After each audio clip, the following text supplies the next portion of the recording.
Pahina 1. Hari ng mga Hari 2001. Kabanata 2001. Hindi nagtagal, lumipad palabas ang isang late mortal immortal na ministro. Ang makapangyarihang late mortal immortal ay kumikilos bilang referee ng kompetisyong ito.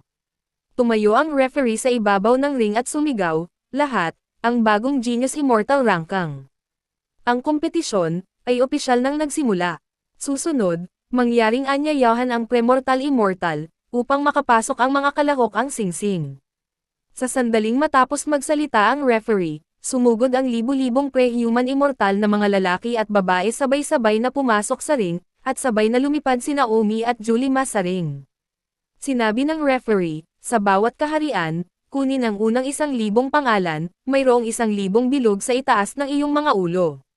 Isang tao lamang ang maaaring tumayo sa bawat bilog, pagkatapos ng 1 oras. Ang sinumang hindi nakatayo sa bilog ay nangangahulugang lumabas, at sinumang nakatayo sa bilog ay nangangahulugan ng pagpasok sa unang 1,000. Pagkasabi niyon, iwinagayway ng hukom ang kanyang kamay at lumitaw ang 1,000 bula ng tubig sa langit, na dahan-daang kumalat at pagkatapos ay naging bilog ng tubig. Sige, maaari kang magsimula, narito ang isang babala, walang sinuman ang pinapayagan na tumulong sa iba, kung hindi, sila ay magiging hindi kwalipikado, at hindi pinapayagang lumahok sa loob ng 500 taon, at kung malubha ang sitwasyon, sila ay nasa parusang kamatayan. Ang lahat ng nasa arena, pre-immortal, ay agad na tumalon sa kanilang mga paa at sumugod sa langit upang agawin ang singsing ng tubig. Gayunpaman, ang mga bilog ng tubig ay hindi ganoon kadaling kunin dahil kapag ang lahat ay sumugod, ang lahat ng tubig mabilis na gumagalaw ang mga bilog at aatake din sila. Halimbawa, nakakita si Omi ng isang pre-human immortal na sinuwerteng nakaagaw ng isang bilog ng tubig at pagkatapos mabilis na pumasok sa bilog ng tubig, tulad ng mabilis na pag-urong ng bilog ng tubig na iyon. Ang bago tao sumigaw ang walang kamatayang kabataan, at hindi nagtagal, bumagsak siya mula sa gitna ng hangin sa lupa, tila medyo nasugatan. Sa makatuwid, ang bawat bilog ng tubig ay may likas na nakakasakit, at ang lahat ay kailangang hindi lamang agawin ang tubig bilog mula sa iba, ngunit magagawang labanan ang mga pag-atake na dala ng bilog ng tubig. Direktang sumugod si Omi sa isang bilog ng tubig, at agad na tumakas ang bilog ng tubig na iyon. 1 segundo sa tandaan na basahin ang libro. Wanna go. Tinakpan ni Omi ng malaking kamay at mahigpit na hinayla pabalik ang bilog ng tubig, at nang hinayla pabalik, ang bilog ng tubig ay hindi bumagsak, na nangangailangan din ng napakalakas na kontrol upang upang gawin ito. Sa dami ng tao, medyo nagulat ang ilan sa mga taong nanunood kay Omi na hinihila ang singsing ng tubig. Pumasok si Omi sa bilog ng tubig, mabilis na nagkontrata ang bilog ng tubig at sinubukang eyebakal si Omi, ngumuso si Omi, na may paghamak at sinampal ang bilog ng tubig. Pahina 2. Buzz. Ang singsing ng tubig ay nagpakawala ng huni, pagkatapos ay naging tapat ito. Nakuha ni Omi ang isang bilog ng tubig. Sa kalangitan, libu-libong silweta ang kumikislap, maaaring umaagaw sa bilog ng tubig o lumalaban sa pag-atake ng bilog ng tubig, at bukod dito, palaging may mga taong bumabagsak mula sa langit. Sa sandaling ito, sa isang lugar sa kalangitan, si Belinda Ma ay dumiretso sa isa sa mga bilog ng tubig, nang sumugod ang bull dancing water. Belinda, ang Neo Dancing Water ay abala sa pagsigaw, ang kanyang mga mata ay nakatingin kay Belinda Ma, isang malakas na pakiramdam ng nostalgia. Gayunpaman, tinitingnan na ngayon ni Belinda Ma ang Neo Dancing Water ng malapitan, ngunit mukhang komplikado siya. Naisip ni Belinda Ma na dapat ay gusto pa rin niya ngayong nakita niya ang dati niyang nobyo, isa siyang tao na kung tutuusin ay tradisyonal at dedikado.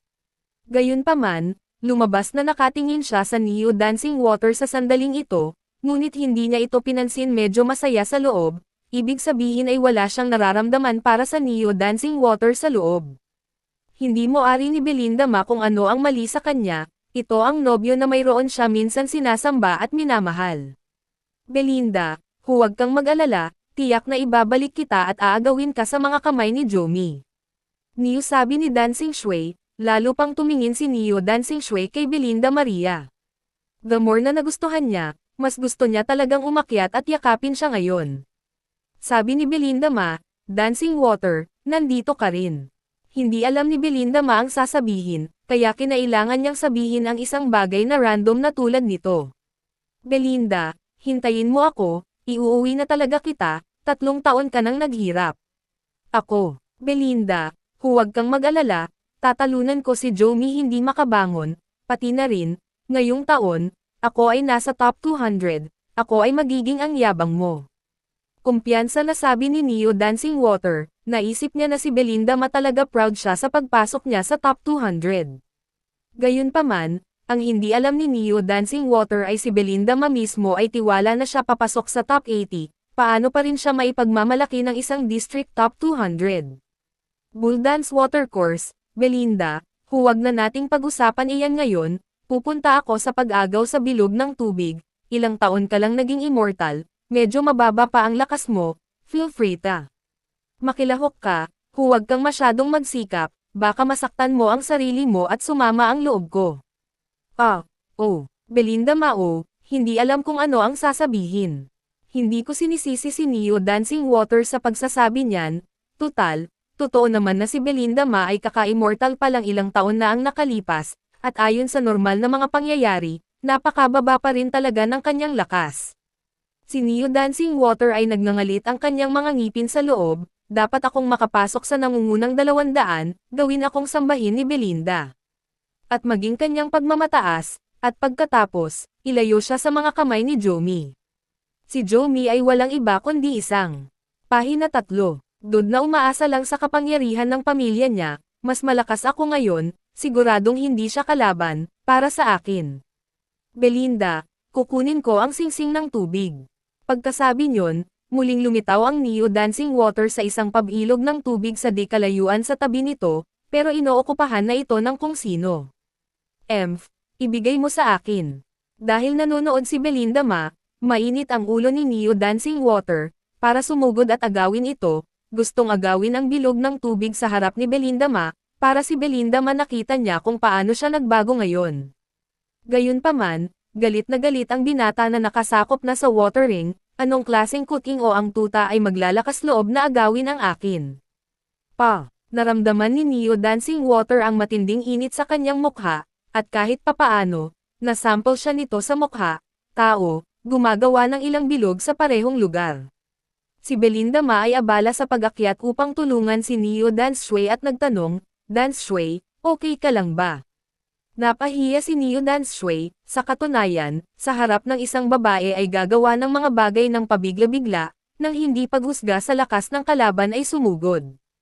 Fine, ninakawan ko ang iba, ang taong ito ay talagang nasa top 100 strength. Si Neo Dancing Water ay abala sa pagpapaliwanag. Sa oras na ito, tanging si Julie Ma lang ang nagsabi sa kabataang nagsabing, bigyan mo ako ng singsing ng tubig. Ano? Gusto mo ring agawin ang singsing ng tubig na mayroon ako? Buzz. Nagmamadaling umakyat si Julie Maria. Sa dalawang suntok, binulag ni Belinda Ma ang binata na sumikop sa bilog ng tubig na bowl. Sinubukan lang agawin ng dancing water. Natulala si Neo Dancing Water, hindi naman siya kalaban, pero hindi siya kalaban sa harap ni Belinda Maria. Bahagyang ngumiti si Belinda Ma, sa sandaling ito, nalilito si Neo Dance Shui, pakiramdam na anumang mayroon siya sabi lang nakakahiya. Belinda, ang lakas mo. Dancing Water, pasensya na, pero baka may top 80 akong lakas. Nanginginig ang katawan ni Neo Dance Shui, iniisip kong nagkamali ba siya nang narinig. Dumasayaw na tubig, si Jomi, sa 3 taon na ito, kahit na kinuha ako ni Jomi. Ginawa sa akin, kaya ko na ngayong maging mas malakas, kahit natalunin ang mga taong nasa kalagitnaan ng pre-human immortal cultivation, lahat ay dahil kay Jomi. Pahina 4, Hari ng mga Hari 2001. 2002. Hindi, si Jomi ay isa lamang dud na basura, hinding-hindi iyon posible. Ang sayaw na tubig, si Jomi hindi siya tulad ng iniisip mo, napakalakas niya, bagamat mayroon na akong lakas, sa top 80, pero, kung lalabanan ko si Jomi, malamang matatalo ako sa isang hininga.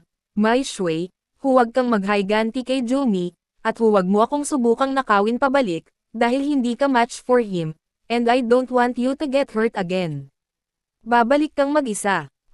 Napahiyaw si Neo Dancing Water, Naisip niya na sa 3 taon na ito, napalitan niya ang kanyang kalungkutan sa lakas at nadagdagan ang kanyang lakas kaya lubos niyang durugan si Jomi at dalhin ang kanya tahanan ng pinakamamahal na kasintahan.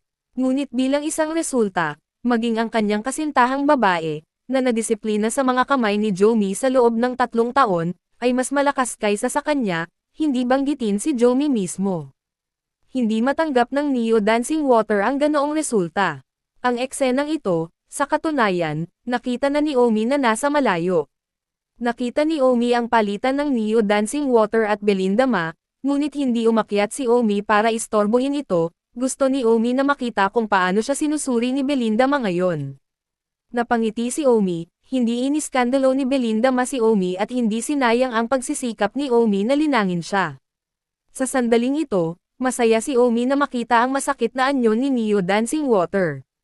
Sa sandaling ito, lumipad ang hukom sa tabi ni Neo Dance Shui at sinabing, "Ikaw, ay hindi kwalipikado." Bakit? Nagpanik si Neo Dancing Water para tumigil sa pagsiret. Sa panahon ng kompetisyon, paggawa ng malakas na ingay at nakakaapekto sa iba, ikaw ay hindi kwalipikado, at, ako pagpaparusa sa iyo ng 10 taong pagbabawal sa pagsali, bumaba ka kaagad. Unang urlm.conshow8.net, hindi. Hinampas ng referee ang kanyang palad at sa pag-urong, ang Neo Dancing Water ay nabugaw mula sa langit at nahulog, sa karamihan ng tao. Ang Neo Dancing Water ay umuungal sa sakit at talagang napaungol sa lupa, talagang dobleng suntok iyon ang espiritu at laman. Napabuntong hininga si Belinda Maria. Hindi nagtagal, lumipas ang 1 oras at ipinanganak ang unang 1,000. Gayunpaman, agad itong sinundan ng unang 500, ang unang 300, at ang unang 200. Sa 3 round pagkatapos noon, madaling nalampasan ni Omi ang 3, at madaling nakapasa rin si Belinda Maria. Pahina 5. Sa karamihan ng tao, si Neo Dancing Water, na tumigil sa pag-iyak, ay hindi mapapantay ang bigo nang siya nakitang nakapasok si Julie Ma sa top 200, na siyang inaasahan niya, ngunit dahil dito, nagkaroon ang kanyang kasintahang babae, madaling nakapasok, at siya, sa kabilang banda, ay na-disqualify at hindi pinayagang sumali sa halagang 500 taon. Lahat, ang nangungunang 200 ay ipinanganak na maayos na pagbati sa 200 katao na nakatayo pa rin. Sa ring sa sandaling ito, sila, ang 200 pinakatalentadong premortal na tao sa ating buong Yunluo bansang walang kamatayan. Lahat ay nagpupugay na may mainit na palakpakan. Nagkaroon ng malakas na palakpakan. Sinabi ng referee, gayunpaman, ang kompetisyon ay hindi pa natapos, sa halip, ang paligsahan ng mga tunay na henyo ay kakasimula lang. Lahat ay nakaramdam ng matinding pananabik. The next thing that will take place immediately is, the battle for the top 100. What the top 100 means, I think you all know, bawat isa sa kanila na makapasok sa top 100, ay makakatanggap ng commemorative medallion mula sa Immortal Kingdom, at, tatatakan bilang isang ikasyam na baitang Chuchen ng Immortal Kaharian. Nang marinig ang tungkol sa 9 Chuchen, ang lahat ay nakaramdam ng matinding pananabik at napupuot na makapasok ang nangungunang 100.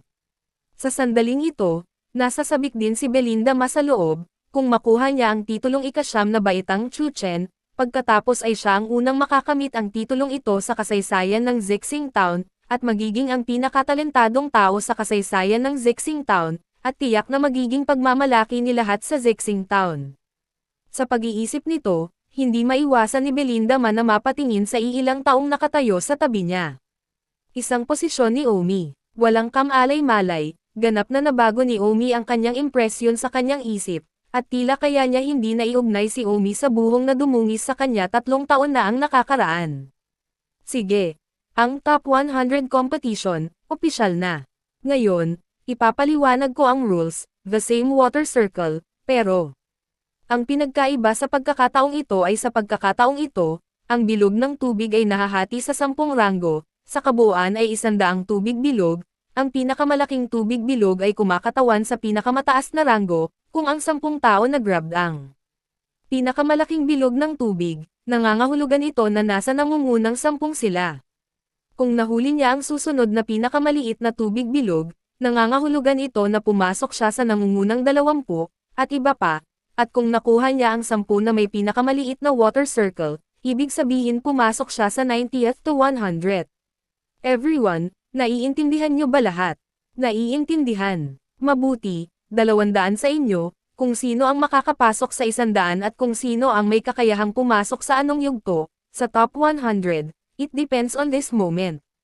Pagkasabi niyon, ikinalat ng referee ang kanyang mga kamay, at ang 10 pinakamalaking bilog ng tubig ang lumitaw sa hangin. Ang bawat tao ay tumingin sa 10 pinakamalaking bilog ng tubig, ang kanilang mga mata ay puno ng pananabik, magagawang sunggaban ang 10 pinakamalaking bilog ng tubig ang ibig sabihin ng nangungunang 10.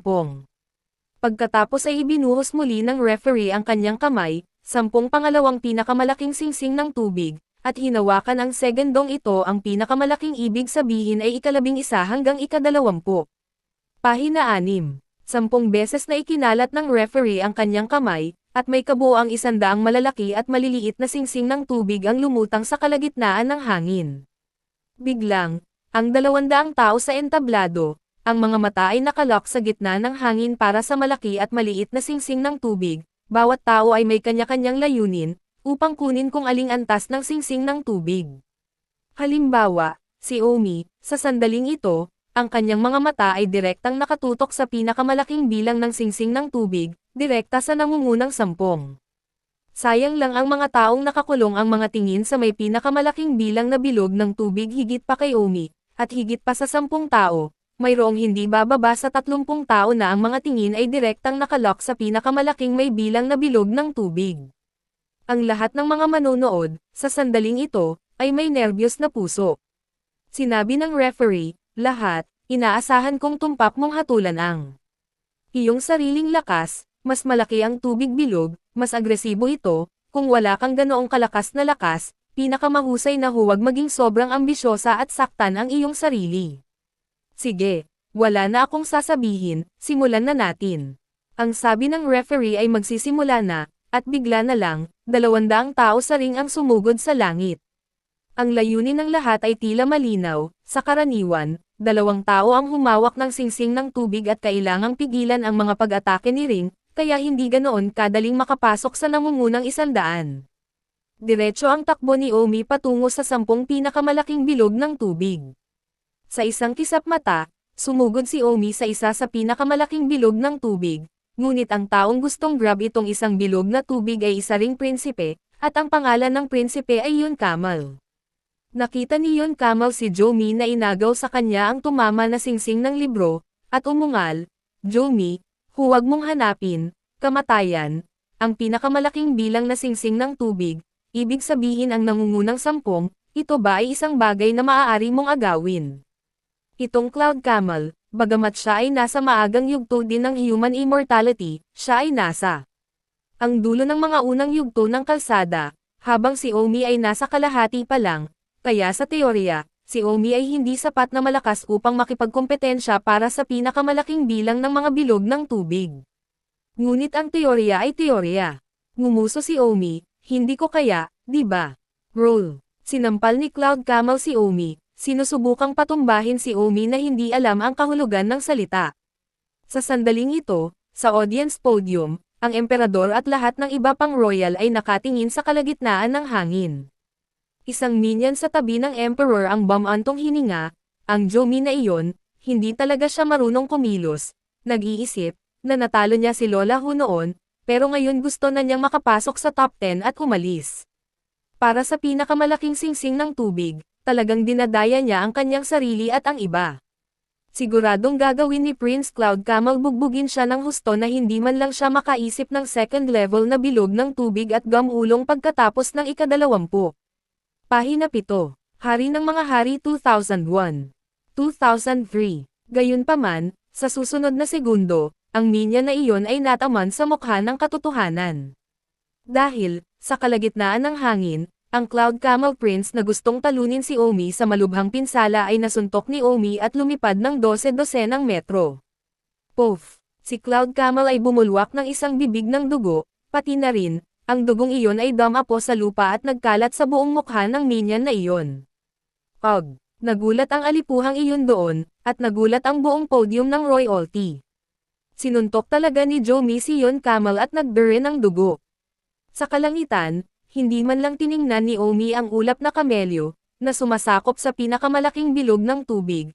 Ang tubig, bilog na nagbuga ng malakas na pag-atake, naramdaman ni Omi na nasa ilalim ng tubig, parang sisibunutan siya, buhay. Sigaw ni Omi, isang mana ang nagulat sa kanyang katawan, at ang bilog ng tubig ay naglabas ng ungol, parang alulong, agad na pinigilan ni Omi ang sariling atake ng bilog ng tubig. Nagtagumpay si Omi sa pagkuha ng isa sa pinakamalaking bilog ng tubig at nakapasok sa nangungunang 10, ngunit syempre, ito hindi pa tapos, at siguradong may darating na mga tao para magnakaw kay Omi pagkatapos. Tamang-tama, makalipas ang ilang minuto, isang binata na nakarating sa dulo ng pre-human immortal lumipad ang stage sa harap ni Omi. Ang taong ito, alam ni Omi, ay tinawag si Yihaw, ang kanyang ama ay isa ring first-grade minister, gayunpaman, ang Yihaw ang katayuan ng ama sa korte ay mas mataas kaysa kay Jotai.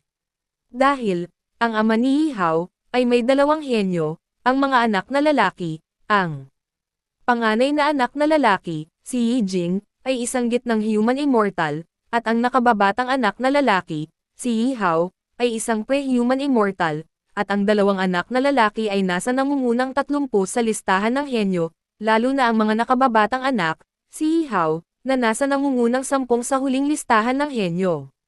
Ang session na ito, syempre, gusto pa rin ang nangungunang 10, lamang, ang nangungunang 10 bilog lamang, inis kanya ang bilog. Isipin ni Jomi ang bilog na ito, dapat ang pinakamahusay na kunin, bukod pa rito, hindi siya natatakot na masaktan si Jomi, kahit na matalo niya si Jomi sa malubhang pinsala, ano? Tandaan ang URL, consho8.net. Sa sandaling ito, sa lupa, sa madlang courtier, isang nasa katanghaliang gulang na lalaki ang sumigaw, "Howard, kunin mo, hindi na kailangang maging magalang sa ganitong yugto ng kompetisyon." Pagkasabi niyon ay tumingin din ang lalaking ito kay Jotai sa tabi niya. Sa sandaling ito, labis na kinabahan si Jotai, ang bunsong anak ni Yikek, si Yihaw, ay isang sikat na henyo, at isang matandang henyo, nakikipag-ugnayan sa nangungunang 10 sa loob ng ilang daang taon. "Mir, halika na," sigaw ni Jotai. Yikek na iyon ngunit nguso, sa harap ng isang tunay na henyo, sa tingin mo ay magiging kapaki-pakinabang ang ilang sigaw ng cheer. "I-save ito, Jotai, haha." Pahina 8. Emph. Ngumuso lang si Jotai, hindi siya nakipagtalo kay Yikek, mas kinabahan siya na gagawin ni Jomi, bigyan ng pagkakataon si Yihaw na samantalahin ang sitwasyon, sa ganitong uri ng kompetisyon, marami. Ang mga courtier na hindi sumasang-ayon sa kanya ay sasamantalahin ang pagkakataon upang masugatan ang kanilang mga kalaban, at kahit na matalo sila sa daan-daang taon. Noon pa man ay hinahamak ni Yikek si Jotai, kaya naman si Yihaw, ang bunso ni Yikek anak, tiyak na sasamantalahin ang pagkakataon na bugbugin si Omi na hindi naka-recover ng daan-daang taon. Bukod dito, sumigaw lang si Yikek na sa ganitong uri ng singsing ng kompetisyon, hindi na kailangang magalang at pinapatay na si Yihaw. Sa langit, tumingin si Omi sa kabataang nasa harapan niya, ang mga sulok ng kanyang bibig ay bahagyang yang, ang matandang ito, dating 10 henyo, kumulog na si Omi na parang kulog noong hindi pa siya namatay sa kanyang nakaraan, buhay, ngunit sa oras na iyon, si Omi ay hindi makatingin sa kanya, kaya naman, sa ngayon, si Yihaw ay tumingin kay Omi, puno ng pang-aalipusta ang mga mata, na para bang si Omi ay isang junior. "Jomi, hayaan mo akong magpabilog ng tubig sa totoo lang, at mabibigyan kita ng ilang kalmo sa tainga at pagkatapos ay umalis ka. Kung hindi, sisiguraduhin kong hindi ka gagaling sa iyong mga pinsala sa loob ng 500 taon." Yihaw sabi. Sabi ni Omi, "Yihaw, sa dati mong buhay, sikat ka kaya hindi kita kayang tingnan, pero dito buhay, ipapatinggan ko sayo." Tuldok, "Huwag kang mag-alala, sisiguraduhin kong hindi ka gagaling sa mga sugat mo sa loob ng 800 taon." Naghahanap ng kamatayan. Galit na galit si Yihaw, at ang muling pagkakatawang tao na si Jomi ay galit na galit. Pagkatapos sabihin iyon, hindi na nag-abala si Yihaw na magsalita ng walang kaparerekan at direktang gumawa ng mga spell. Hindi rin ito itinago ni Omi, Ang paghampas sa harap ni Yihaw at pagcast ng silence spell ay isang malakas na pagtama pagkatapos, lahat. Walang laman na katahimikan starry sky. Bang! Para bang isang planeta ang tumama, sa isang kisap mata, si Yihaw ay hindi man lang nahanda para sa kagalingang ito nang tatamaan si Omi. Sumigaw si Yihaw, pakiramdam niya ay hindi na sa kanya ang kanyang mga braso at binti. Boom! Walang awa si Omi, isa pang hampas ng palad sa utak ni Yihaw, at napasigaw si Yihaw. Clack! Nilaslas ni Omi ang kanyang tamad na baywang, naputol ang katawan ni Yihaw sa dalawang bali. Siyempre, hindi iyon nasira, dalawa lang nasira, ang katawan ni Yihaw ay isang immortal, hindi ganoon kadaling putulin, at si Omi ay hindi gustong kumilos ng masyadong mabisyo sa harap ng emperador at hindi mabilang na iba pang mga tao. Boom! Ang katawan ni Yihaw ay sumabog sa lupa, na nagwasak ng ulap ng alikabok. However, sa courtier audience stage, ang ama ni Yihaw, si Yi-Cake, ay natulala, ang kanyang henyo. Ang anak na lalaki ay napaka-vulnerable sa harap ni Jomi, at ang takot ay hindi makakabawi sa loob ng 800 taon. Hindi. Sumirit si Yi-Cake, at maraming courtier ang tumingin sa kanya ng nakikiramay, habang kasabay nito, tumingin ng magiliw na tingin kay Joutai. Ang posisyon ni Joutai sa puso ng mga courtier ay nagagawan paitaas sa isang sandali. Pahina siyam. Ngumiti si Joutai. Hey Ellie, Yi-Cake, mas malakas pa rin ang anak ko, anak mo kahit matanda na, top 10 genius, sa kasamaang palad, hindi pa rin siya kasing galing ng anak ko. Mapalad din na anak ko, mas malakas, kung hindi, natatakot talaga ako na baka mabugbog pa ng anak mo ang anak ko. Ang mga mata ni Yi-Cake ay mabangis, natakot na makita si Yihaw ay napinsala, tiyak na siya hindi makapagpatuloy sa pakikipagkompetensya para sa ranggo, ngunit naalala niya sina Joutai at ang ama ni Jomi at anak, hinding-hindi siya magiging magalang sa hinaharap hanggat nakahanap siya ng pagkakataon. Natural na nakita ng lahat ang mid-air performance ni Omi. Sa podium, naningkit ang mga mata ng emperador habang pinagmamasdan si Omi nang hindi bumibitaw, na sinasabi sa loob. Itong taong ito, after being reincarnated is so different, this time top 10, hindi ko alam kung top 3 upuan ng aking maharlikang pamilya ang pagbabantaan niya. Sa langit, tinawag ng prinsesa si Yunzi, ang kanyang mga mata ay tumingin kay Omi. Si Yunzi ang unang lugar sa nakaraang human pre-immortal genius ranking, mas bata siya kay Omi sa kanyang nakaraang buhay, siya noon isang napakalakas na henyo, sa huling pagkakataon, si Yunzi ang naging unang may lakas na ganap na mag-spike pangalawang pwesto. Sa sandaling ito, sinabi ni Yunzi sa loob-loob, Jomi, tinalo mo lang ang kapatid kong si Yun Kamal na sumusuka ng dugo, maghintay, ako, upang mabawi ang aking maharlikang dignidad.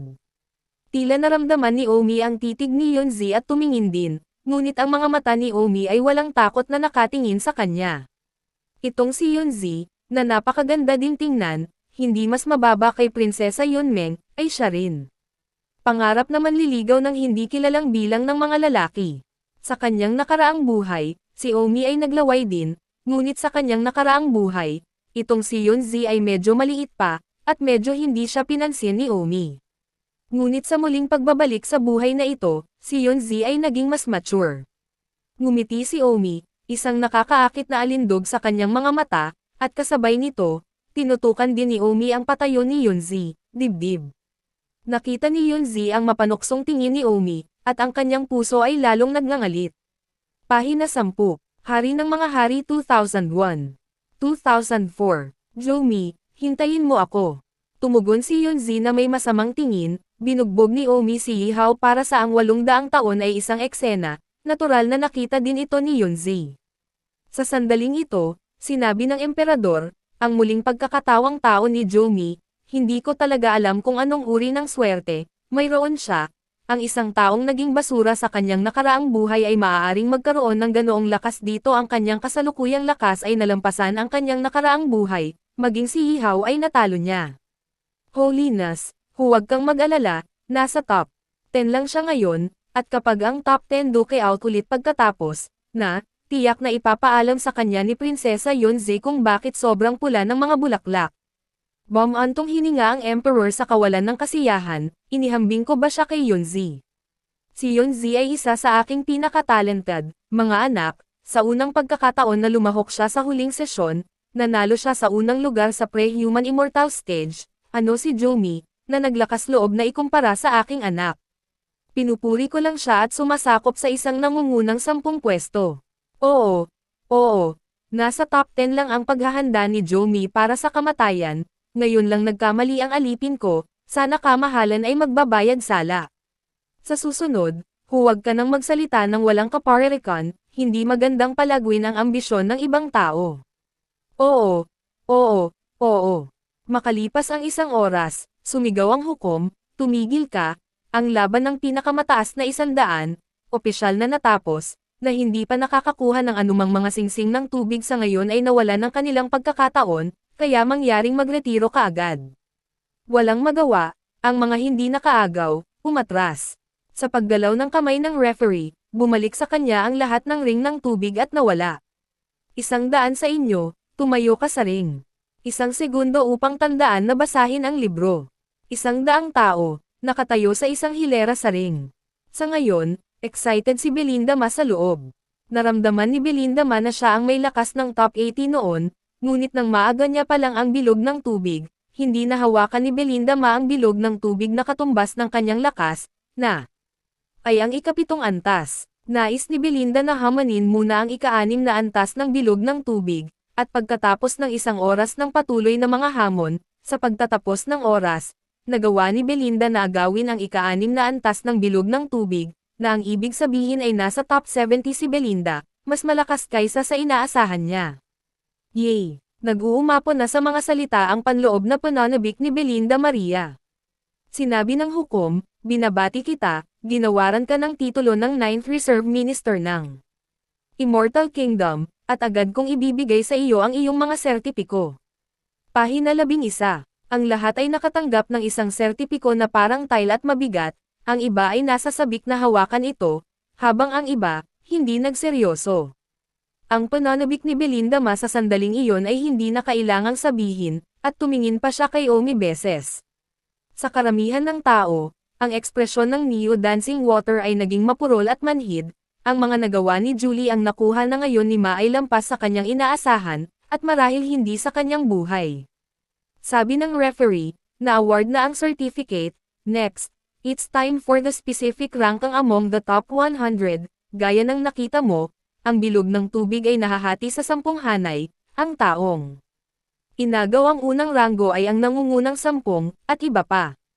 Ngayon, pakitanong ang 10 tao na kakahawak lang ang ika-10 ranggo na pasulong, at ang iba sa inyo ay umatras. Sa ring, nanatili ang 10 tao. Ang 10 sa inyo ay sasabak ngayon sa isang libreng labanan, ang matatalo sa lahat ng kanilang laban ay magiging 100, mga. Ang mananalo sa isang laban ay magiging 99, ang mga mananalo ng 2 laban ay magiging 98, ang mga mananalo ng 10 laban ay gagawin maging 71, at iba pa. Susunod, ang iba sa iba't ibang antas ng singsing ng tubig ay 10, at ang parehong mga patakaran ay nalalapat. Sa ring, nagsimula kaagad ang isang bagong round ng laban, 10 tao, bawat isa ay kailangang lumaban ng 9 iba pa. Ito ay medyo matindi, ngunit ito ang pinakamatamis. Nagkaroon ng labanan at 91 hanggang 100 ang lumabas. Pagkatapos, ito ay 81 hanggang 90. Pagkatapos nito, nagpatuloy ang labanan mula 71 hanggang 80. Hindi nagtagal. Oras na para sa isang tunggalian sa pagitan ng 10 tao sa ika-6 na antas ng bilog ng tubig. Nasa round na ito ng labanan si Belinda Maria. Tumayo si Julie Ma sa ring, pagkatapos sumigaw ang referee para magsimula, ang mga tao sa paligid niya ay lumaban sa kanya isa-isa, bawat isa ay gustong manalo laban sa kanya, isa pa manalo, na nangangahulugan ng pagsulong sa isang lugar.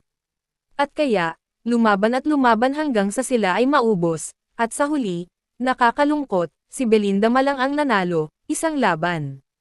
Nangangahulugan ito na si Belinda Ma ay nagtapos sa ika-69, ngunit si Belinda Ma ay kontento na doon. Nagpatuloy ang sunod-sunod na round, at sa lalong madaling panahon ay oras na para sa pinakakapana-panabik na huling round, ang labanan para sa nangungunang 10. Ang mga emosyon ng buong madla ay sumasabog sa sukdulan. Ang bawat isa sa nangungunang 10 ay kinilala ng lahat bilang isang henyo, maliban kay Jomi na siya ang maitim na kabayo na biglang namatay nang wala sa oras, ngunit ang katotohanang nagawa ni Jomi na talunin si ipinakita na ni Hao na hindi rin mahuhulaan ang lakas ni Jomi. Lahat, nagsimula na ang pinakakapana-panabik na labanan sa nangungunang 10, pareho ang mga patakaran, huwag mag-atubiling simulan na. Pagkasabi niyo ng referee, ilang mga tingin ang dumapo kay Omi. Pahina 12. Isa sa mga titig na dumapo kay Omi ay si Prinsesa Yeon Zixen. Sinabi na ni Prinsesa Yeon Zixen ngayon. Ngayong maaaring magsimula na ang digmaan, syempre si Yeon Zizi ang unang nakahanap kay Omi. Bilang karagdagan kay Yeon Zizi, ang iba pang 4 na maharlikang prinsipe at prinsesa ay ang unang tumingin kay Omi, dahil natalo ni Omi ang Cloud Camel Prince hanggang sa samuka siya ng dugo. Itong mga highborn na prinsipe inisip na ininsulto ni Omi ang kanilang maharlikang pamilya, marahil sila ay napakataas at makapangyarihan sanay manalo o matalo sa ring na itinuring nilang insulto. Tumawa si Omi, ano, kayong mga royalty, lahat kayo ay ikinulong ako, Jo, bilang iyong unang kaaway, ito ay nagkataon lang talaga. Ako ba, Jo, gumawa ng isang bagay para kayong lahat ay imperial na mga anak na lalaki at babae sa top 10 kaya hindi masaya. Ikaw, nagulat si Prinsesa Yeonzi at tumingin sa gilid, sa katunayan, maliban sa kanya, ang 4 pa ang mga prinsipe at prinsesa na nakapasok sa top 10 ay katulad niya, ang unang tumama ay si Jomi. Sa katunayan, ang 5 sa kanilang mga maharlikang inapo, nagkataon, ang unang nakatama kay Omi, medyo natalo, kanilang royal style. Natawa si Omi, hindi ko akalain na ang pagsikat ng isang tulad ko, si Jo, ay makakaakit ng kawalang kasiyahan lahat ng mga inapo ng maharlikang pamilya. Sa ring, tagumpay o pagkatalo ay isang pangkaraniwang bagay, at dapat isa hindi nagdamdam sa iba dahil natalo ang kapatid ng isa. Totoo na kagagaling ko lang sa Yeon Camel at nagsuka ng dugo, ngunit ako, si Jo, ay hindi nag-iisip na ako ay nakagawa ng anumang malupit. Ito ay ang Yeon Camel. Mahina ang prinsipe. Dahil dito, nagdulot ito ng kawalang kasiyahan ng ilan sa iyong mga prinsipe at prinsesa, lahat ng na parang gusto nila akong pilayin, na talagang nakakadismaya sa aking emperador. Sa sandaling ito, naramdaman ng emperador sa podium na parang sinampal siya sa publiko ni Omi, kanyang mga bata, na hindi kayang matalo, sa gilid, na para bang wala siyang mga salita upang makipagtalo. Napabuntong hininga si Prinsesa Yeonzi, Jomi, kalokohan ang sinasabi mo. Kung hindi ito ang kaso, bakit kayong 5 maharlikang inapo, ang unang sibat na nakatutok sa akin? Halika, along, I don't mind. Sabi ni Omi, laban sa iyo, sapat na ang isang random na anak ng aking maharlikang pamilya, Cloud Leopard, umalis ka na. Yeonzi sigaw, si Yeonbao ang pinakamahina sa kanilang 5 imperial na anak na nakapasok sa nangungunang 10. Pahina 13. Hari ng mga Hari, 2005. Sa oras na ito, kahit na si Yeonzi ay sabik na turuan ng leksyon si Omi, kailangan niyang hayaan ang pinakamahinang Cloud. Si Leopard ang bahala kay Omi. Good. Tumalon si Cloud Leopard. Jomi, ang laban na ito ay laban lang natin, wala itong kinalaman sa aking pagkakakilanlan o sa iyo. Kung itutuloy mo para magpataw ng mga stigma sa maharlikang pamilya, huwag sisihin ang aking ama sa pagpapababa ng sisi, sa iyo. That's best. Ngumuso si Omi. Uminom. Nagmamadaling lumapit si Yeonbao kay Omi. Swoosh. Bang. Madaling sinampal ni Omi ang Cloud Leopard at pinalipad ito. Si Yeonzi at ang 3 pang prinsipe at prinsesa ay tanga, si Omi ay seryosong lampas kay Omi, imahinasyon. Yunlan, pasok ka na. Sigaw ni Yeonzi. Si Yunlan ang pinakamababa sa lakas sa kanilang lahat. Bang! Lumipad si Omi sabay hampas ng palad. Ang unang website na m.conshow8.net. Nagulat ang lahat, bagamat si Yunlan ay nasa ibabang 2 sa kanila, siya rin ay nasa nangungunang 6, ngunit gayon paman, hindi siya tugma kay Omi. Sa podium, bahagyang gumalaw ang mukha ng emperador, sa katunayan ay mayroon na siyang mahusay na panloob pagbabago-bago. Si Prinsesa Yeonmeng, na nasa tabi ng emperador, ay labis ding nabigla sa sandaling iyon. Sa madla ng mga courtier, gayunpaman, si Jo Tai ay medyo nag-aalala, ang kanyang mga hakbang ay masyadong malaki, natatakot na pupunitin niya ang kanyang mga itlog. Si Jotai mismo ay hindi inaasahan na si Omi ay maaaring maging napakalakas, tulad ng isang hakbang patungo sa langit, ganoon hindi magandang bagay ang kasikatan, lalo na, sunod-sunod na natalo ni Omi ang mga prinsipe, ang mukha ng emperador ay tiyak na hindi mabibitin. Napabuntong hininga si Jotai, sa kanyang nakaraang buhay, si Jomi ay masyadong katamtaman, ngunit sa buhay na ito, si Jomi ay masyadong sikat. Sa ring, sinabi ni Prinsesa Yunzi, Jomi, napakagaling, hayaan mo akong makilala ka. Pahina 14, please, Princess. Magalang na itinaas ni Omi ang kanyang kamay, ngunit ang pagiging magalang ni Omi ay panlabas lamang, ngunit nasa loob ni Omi, ay hindi na magalang. 10,000 Violet Reds. Isang malakas na spell si Yunzi, ito na ang pinakamalakas niyang spell, dahil gusto niyang talunin si Omi sa pinakamabilis na panahon, mas mabilis niyang natalo si Omi, mas maipapakita niya ang kanyang lakas, mas mailigtas ang maharlikang dignidad. Gayunpaman, medyo natulala si Yunzizi matapos makita ang pagbabalik ng kamay ni Omi. Nang makita lamang ang dobleng laslas ng palad ni Omi, umihip ang isang tahimik na hangin, na winasak ang lahat ng kanyang mga spell at bumagsak, pabalik. Si Yunzi ay pabaya, ngunit siya ay inatake ng kanyang sariling mga spell na bumagsak pabalik, at lumipad pabalik na may kasamang isang sigaw. Napahiya si Yunzi, napakagaling niya kaya nawala agad ang mukha niya sa bat. Sinabi ni Omi, Prinsesa Yunzi, sana ay mag-ingat ka sa laban, bagaman ako, si Jo, ay talagang napakagwapo at nakakaakit ng hindi mabilang na mga batang babae na gustong magpakasal, hindi ko makita ang distraction. Anong sabi mo kalokohan, nakikita kitang natutulala, dengtong alibughang anak, how dare you insult this?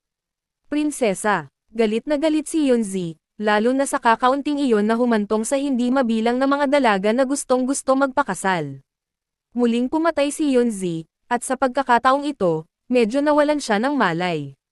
Si Omi ay gumawa ng isang virtual na galaw sa hangin, at biglang, ang malamig na hangin ay nasa lahat ng dako, at sa loob ang kilos ni Omi, hindi mabilang na mga kutsilyo at anino ay lumilipad na parang. Muling tumili si Yunzi, gulo-gulo ang buhok. Hindi alam ni Omi kung anong klaseng spell, ginagawa siyang walang kapangyarihang lumaban. Sa susunod na segundo, sinabi ni Omi, Prinsesa Yunzixi, ako na ang papalit. Ikaw, galit na galit si Yunzizi, ininsulto siya ni Omi, ngunit wala siyang paraan para makaganti at natalo ng walang laban.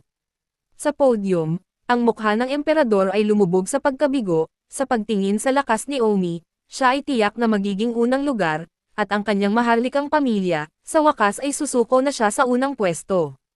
Sinabi ni Omi sa iba, gusto mo bang sumama, o isa-isa, o aminin ang pagkatalo?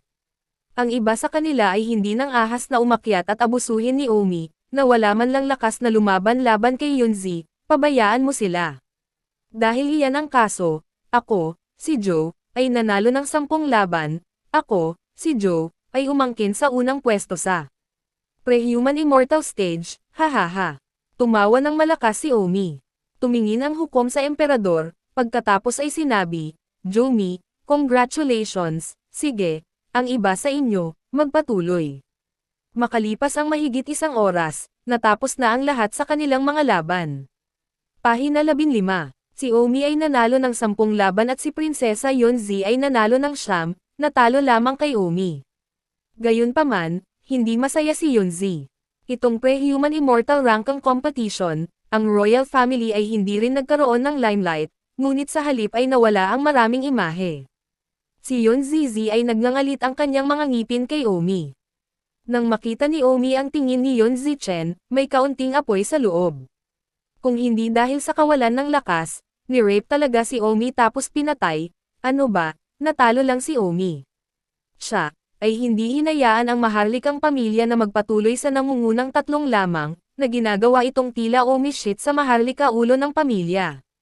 Kailangang yumoko ang isa sa ilalim ng mga ambi, naunawaan din ni Omi ang katotohanan ito. Inaanunsyo ko na ang Human Immortal Pre-Rankang Competition, ay opisyal nang natapos, ang unang lugar ang nagwagi ay si Jomi, ang pangalawang pwesto na nagwagi ay si Yunzi, At ang ikatlong pwesto ay si Yoon Chun. Congrats sa inyong tatlo. Naghiyawan ang buong crowd. Sa dami ng tao, tuwang-tuwa rin si Belinda Ma kay Omi. Dapat umuwi na ang lahat ngayon, bukas magpapatuloy tayo sa Mid-Human Immortal Rankang match. Sigaw ng referee. Naghiwa-hiwalay ang mga tao. Tumayo ang emperador para umalis na may malungkot na mukha, at agad na umakyat si Joe Tai at lumuhad ang tingin sa kanya. Ang kanyang kamahalan ay nagbabayad para sa kanyang mga kasalanan. Lumuhad si Joe Tai. Kumunot ang mga kilay ng emperador at mamulong, anong kasalanan? Soberano, tinuruan ko ang aking anak ng walang kakayahan at ininsulto ang banal na autoridad. Nakakakuha lang ito ng unang lugar sa pre-human immortal stage, bakit guguluhin ang Holy Might, kapag ang Holy Might ay napakadaling guluhin? Kung ano ang sinabi ng kanyang kamahalan, ako ay labis na nag-aalala. Tumalikod ang emperador at lumipad. Ang eksenang ito, nakita na ni Omi ang lahat, si Omi ay hindi kaaya-aya sa loob, ang dahilan kung bakit umakyat si Joe Tai sa lumuhad ay dahil natatakot siyang manalo si Omi sa unang pwesto at maging sanhi ng sa emperador kawalang kasiyahan, natatakot na ang emperador ay maging maliit ang pag-iisip at sadyang pigilan ito. Sabi ni Omi, Belinda Ma, umuwi ka na. Oo, young master. Maso na ring sinundan ni Belinda Ma si Omi pabalik sa tirahan ng Joe. Pahina 16. Hindi nagtagal pagkatapos bumalik si Omi sa tirahan ng Joe, bumalik din si Joe Tai. Agad na pumunta si Omi sa study ni Joe Tai. Panginoong Ama, Mir, magandang trabaho, ginawa mo ang aking ama, hindi ito pinangarap, ha? Ngumiti si Joe Tai, ngunit ang ngiti ay hindi masaya talaga. Sinisisi ba ako ni Father Sama sa hindi ko sinasadyang pag-ubos ng tubig at pagbibigay ng top 3 sa Royal Saiyan? Sayang, tapos na, ano pa ang usapan, noon pa man, kung nalaman ng tatay ko ang iyong tunay na lakas, binalaan na kita na ibuhos ang tubig at ibigay ang pinakamataas na 3 sa mga maharlikang inapo. Sabi ni Omi, I'm sorry, Father Sama, gusto lang sana kitang sorpresahin, kaya parang noong mga nakaraang session, hindi ba't walang makakapanalo sa nangungunang 3, bagkos, kahit na may kakayahan sila, sinasadya nilang palabasin ang tubig. Bagaman hindi ako sigurado kung dapat nga, sa tingin ko ay pipiliin ng isang matalinong tao na alisin ang lahat. Tubig, hindi na kailangang makipagkompetensya sa mga maharlikang anak para sa nangungunang 3. Ang mukha ng emperador ay napakalungkot kapag nanalo ka sa unang pwesto ngayon. Pahina 17. Hari ng mga Hari, Kabanata 2006. Malamig ang titig ni Omi, at napipikon siya, napakasira ng mga fossil. Ang isang lahi ay hindi kayang gawin ang lahat, at ako kailangang alisan ng tubig ang tubig, gusto ko talagang putulin ang grupong ito ng royalty. Hush! Mir, ang lakas ng loob mong magsalita ng mga taksil na salita, papatayin ka nito. Ngunit, ang nagwagi ay ang hari at ang natalo ay ang kalaban, kung hindi ako mababa sa lakas, paano ako tiisin ang masamang galit, kapag naging Earth Immortal ako sa ibang araw, tatapakan ko ang emperador, ulo sa isang paa, tatanungin ko siya, kung siya ay susunod. Mir, huwag mong sabihin. Ang noo ni Joe Tai ay pawis na pawis. Hindi na nagpakita ng dila si Omi, kahit gaano kasakit ang bibig niya, hindi magpapatalo ang mga kalaban niya. Isang piraso ng karne, sa halip, ito ay kakalat at magkakaroon ng isang sakuna ng pagkalipol. Mir, huwag ka muna mag-isip ng ganito in the future. Oo, lahat ng tao gustong nasa mataas na posisyon, pero sila, kailangan din na may kakayahan. Ang emperador ay isang Earth Immortal level powerhouse, ang buong saklaw ng Yunluo Immortal Kingdom, 100 milyong taon, ay hindi makakagawa ng isang Earth Immortal a. At saka, para sa Yunzon na maging hari ng isang immortal na kaharian, hindi lang ito tungkol sa pagkakaroon ng Earth Immortal lakas. Sige, huwag na nating pag-usapan ang tungkol sa royal family ngayon, baka kumalat ito at ganoon magiging malaking bagay. Mir, ang pinakamahalagang bagay para sa iyo ngayon ay ang makuha mo si Princess Yeonming at kunin ang kanyang bride price pagkatapos ng 50 taon. Ibaba mo, babae lang, anong pinagkaiba kapag patay ang ilaw? Oh, tumawa si Joe Tai, ang kanyang mga salita ay tila makatwiran, ngunit ganap na hindi makatwiran. Kung iyon ay ang kaso, bakit ang daming lalaki sa mundo ang mag-aagawan sa isang babae? Iba't ibang babae, siya. Background, at kakayahan, lahat ay iba-iba. Kung ito ay para lamang sa kasiyahang gamulong sa kama, ganoon din talaga, kahit nakapatay ang ilaw ng lalaki. Sa ngayon, sa kwarto ni Belinda nakatabi ng kwarto ni Omi. Pagbalik ni Belinda ngayong gabi, naligo siya ng maganda, tapos parang nag-e-expect siya isang bagay sa loob. Gayunpaman, nagpunta si Omi sa pag-aaral ni Jotay, at hindi bumalik ng mahabang panahon. Sa katunayan, hindi pumunta si Omi para sa isang sa mahabang panahon, si Belinda lang ay medyo balisa sa loob na mahaba ang pakiramdam. Tandaan ang URL, conshow8.net. Maganda ang mood ni Julie ngayon, hinding-hindi niya makakalimutan ang bet na ginawa ni Omi sa kanya 3 taon na ang nakakaraan, kung nanalo siya sa nangungunang 80 ng listahan ng henyo, ipapasa niya ang True Fire spell kay Omi at, kusang loob, hahayaan Omi do it once. Paano makakalimutan ni Belinda at pagbalik niya, naligo na siya puno ng expectations. Sa unang 3 beses, lahat sila ay pinilit, ngunit, maliban. Sa una at pangalawa, sa ikatlong pagkakataon. Nakaramdam pa nga ng kasiyahan si Belinda Maria. Kaya, sa loob-loob ni Belinda ay sabik na makita kung ano ang magiging ganito oras na hindi siya lumaban at pumayag. Pahina 18. Naghihintay, sa wakas ay bumalik si Omi. Si Belinda sa labas ng mukha, syempre, ay hindi magkusa na ipadala siya sa pintuan. Nang makitang nakabalik na si Omi, abala si Belinda sa pagbukas ng pinto, kunwari ay hindi ito sinasadya. Bumalik ka na, tanong ni Belinda Maria. Oo, wala sa magandang mood si Don Omi, dahil nakaramdam siya ng pang-aapi. Salamat, Chumi. Salamat sa ano. Kung hindi dahil sa iyo, walang ako ngayon, kung hindi dahil sa iyo, nasa bayan pa rin ako ng Zixing, ang gininto ang dalaga pa rin na kinaiinggitan ng buong bayan. Sige, alam ko, hindi mo na kailangang magpasalamat sa akin, si Master ang nangunguna sa pinto, ang cultivation ay nasa individual, hindi mapaghihiwalay sa iyong sariling mga pagsisikap. Your expression, that's so bland. Medyo natarante si Julie akala niya siguro nakatingin si Omi, ipinagmamalaki ngayon na siya ay nanalo sa taya, at pagkatapos ay hiniling sa kanya na tuparin ang kanyang pangako, at pagkatapos ay kalahating puso ginawa iyon sa kanya. Gayunpaman, napakaamo ni Omi na hindi niya kailangan ang kanyang pasasalamat, at hindi tumingin sa lahat sa plada, pabayaan magmukhang kinita niya. Sinabi ko ang totoo, sige maaga pa point para magpahinga. Medyo nawala si Julie nang makita niyang tila nakalimutan na ni Omi ang orihinal na iyon, bet, she'd been looking forward to it for so long at bigla na lang nawala, medyo walang laman, at gusto niyang maramdaman kung ano ito kapag payag siya. May iba pa ba? Hindi. Magandang gabi kung gayon. Ay oo nga pala, hindi mo ba gustong matutunan ang totoong fire spell ko kanina? I can teach it to you. It's just that may hindi malakas ang true fire spell. Scrapbook lang ang nakuha ko, 3 layers lang, una pa lang ako. Layer, at mahirap magsanay ng mga totoong fire spells. Pagkasabi noon ay dali-dali namang naglabas si Belinda ng isang remnant scroll at iniabot kay Omi. Tumayo si Omi sa pintuan ng kwarto at binuksan ito para basahin ito. Makalipas ang halos 10 minuto, ibinalik ni Omi ang true fire spell kay Belinda Maria. Ano? Hindi ka natututo? Naguguluhan si Belinda Maria. Sabi ni Omi, 3 layers ka lang, paano ako matututo? Pahina 19. Hindi nakaimik si Belinda hindi mahalaga kung 3 layer, pwede mong i-practice itong 3 layers, una Sinabi ni Omi, natapos ko na ang pagsasanay sa 3 layer na ito. Ano? Anong sabi mo? Nagtataka si Julie kung nagkamali ba siya ng narinig.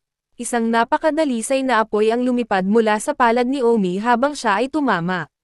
Wow! Biglang nasunog ang lupa sa harap ng bahay dahil sa isang bigkas, talagang nasunog ito sa ang lupa na walang natitira. Sinabi ni Omi, ito ang 3 layer ng totoong fire spell na nakuha mo, sa totoo lang, ang lakas ay average. Medyo nadismaya si Omi, kung si Omi ay magkakaroon ng mas malawak na kinabukasan sa landas ng Immortal Dance sa hinaharap, kailangan niyang matuto ng mas malakas na true fire spell.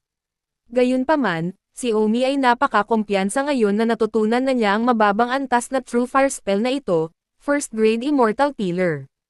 Oh my God, talagang pinagpraktisan mo ito hanggang sa ikatlong antas pagkatapos lamang manood ng ilang sandali. Tumingin si Julima kay Omi na hindi makapaniwala.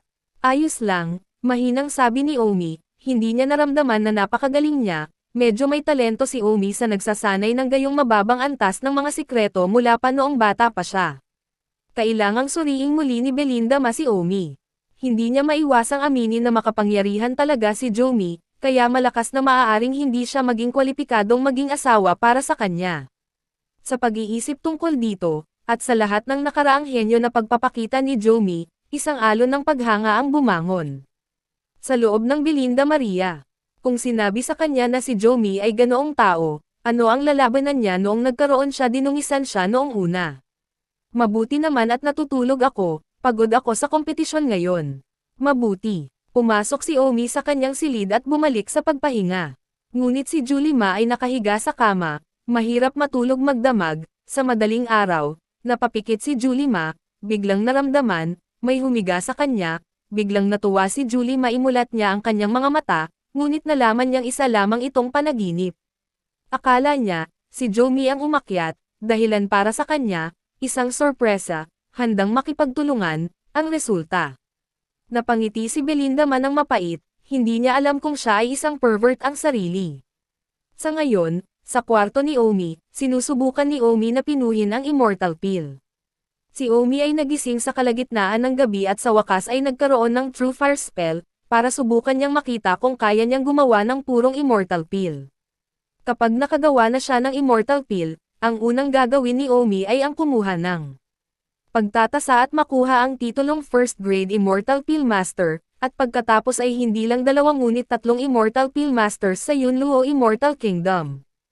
Pahina 20, Hari ng Mga Hari, 2007. Hahaha. Isang malakas na tawa ang pinakawalan ni Omi. Kinuha ni Omi ang isang maliwanag na kulay na Immortal Pill sa kanyang kamay. Tapos na. Kalahating gabi lang pinag-aralan ito ni Omi at nagtagumpay na siya sa pagpino ng isang immortal pill. Ang immortal pill na ito ni Omi ay maaaring hindi mataas ang kalidad, ngunit mas mataas ito kaysa sa naunang itim. Nalaman ni Omi na mayroong 9 na tier ng kalidad ayon sa introduction book ng immortal pills na ibinigay sa kanya ng 9 the West Demon King, ang isang baitang ay mas mabango kaysa sa isa. Ang kasalukuyang elixir ni Omi ay tinatayang mayroon lamang isang layer ng kalidad, dahil hindi halata ang bango. Siyempre, maraming mga kadahilanan na maaaring makaapekto sa kalidad, tulad ng maling paggamit ng totoong apoy, masamang materyales, mood pati na rin ang konsentrasyon, at iba pa. Parang pagsusulit, minsan makakaasa ka sa 70 puntos, minsan 50 lang ang makukuha mo, puntos, kahit na ikaw ay isang mag-aaral, maaaring hindi ka makapasa sa pagsusulit. Ganoon din sa kalidad ng immortal pill. Jomi, maaga ka bang gumising? Anong tinatawa-tawa mo? Curious si Belinda sa pintuan. Binuksan ni Don Omi ang pinto. Isang segundo na dapat tandaan na basahin ang libro, pasok ka. Pumasok si Belinda sa kwarto ni Tenzin. Anong ginagawa mo? Pinuhin ang immortal pill. Immortal pill. Nagulat si Julima. Sa kanya lang naalala iyon 3 years ago nang si Omi ay kinuha siya sa bayan ng Zixing, sinabi niya na si Omi ay hindi lamang malakas at may talento, siya rin isang First Grade Immortal Pill Master. Talagang First Grade Immortal Pill Master ka ba? Crap, syempre, hindi pa nakakarating sa pagsusulit. Gosh, tumingin si Belinda kay Omi at biglang nakaramdam ng hindi maipaliwanag na paghanga. Inabot ni Omi kay Belinda ang bagong practice na immortal pill para tingnan. Pahina 21. Tingnan mo, ito ang isang immortal pill na matagumpay kong napino. Sige, ipagpapatuloy ko itong pinuhin ngayon, hahatiin ko sa ilang bahagi ang immortal grass na ibinigay sa akin ng aking ama at gagawin itong ilang butil. Si Belinda ay abala sa pagsasabing, pinahin mo ang marami pwede ba akong masubukan? Inilibot ni Omi ang kanyang mga mata, paano ito posible? Oh, nawala si Belinda sa loob. Nagpatuloy si Omi sa pagpino, at hindi nagtagal, natapos ni Omi ang pagpino ng 15 immortal pills. Ngumiti si Omi, Ang bawat isa sa mga immortal na pills na ito ay may nakapagpapagaling na epekto ng mahigit 4 na milyong taon, hehe. Ang immortal grass na binigay ng tatay ko dati ay 2 million years old pa lang, but after turn 8. Sa isang immortal pill, ito ay may epekto ng 4 na milyong taon. Nakakalungkot na ako ay isang ranggo lamang na immortal pill master. Kung ako ay isang rank 2 na immortal pill master, maaari kong sanayin ang parehong materyal sa 7 o 8 milyong taon. Ang puso ni Omi ay nagnanais ng isang level 2 immortal pill master.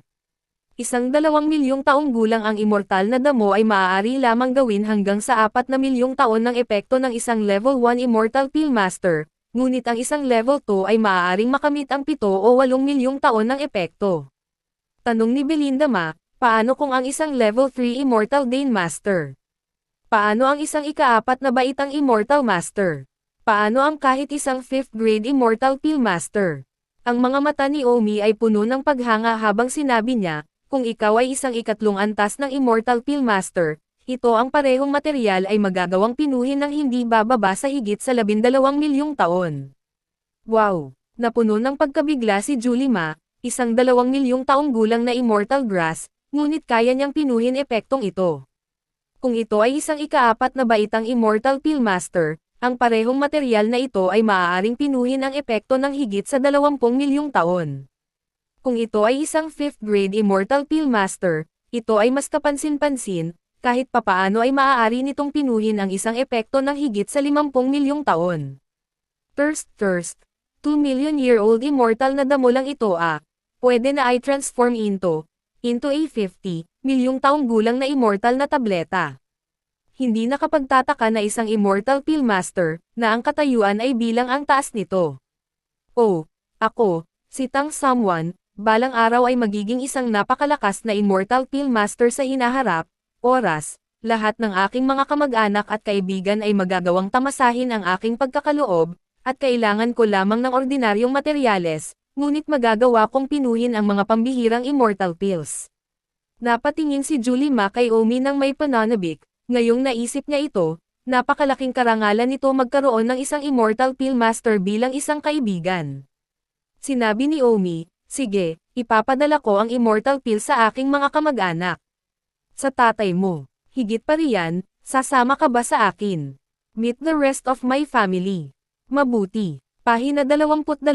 Dumating si Omi sa maliit na hiwalay na patio kung saan nagsasanay si Mochenji at ang iba pa. Thousand Jia. Little Fire, lumabas kayong lahat dito. Hindi nagtagal ay lumabas na ang lahat sa kani-kanilang kwarto.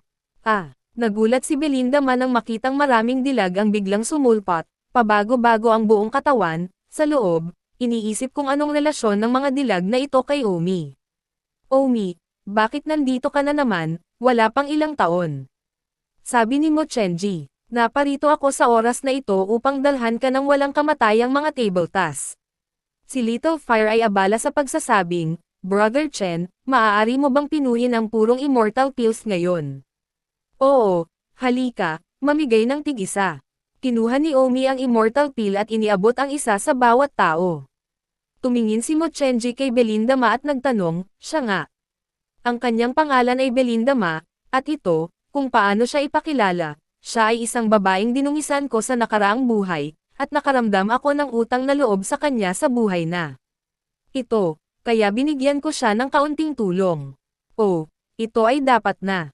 Sinabi ni Omi kay Belinda Ma, ito ang aking panganay na asawa, si Mochenji, ito ang aking bunsong asawa, Tang Huan, Lu Yaxi, Xia Shaoxin, Mo Yuyan, at Wang Zuwei, Xiaobai. Lahat sila asawa mo.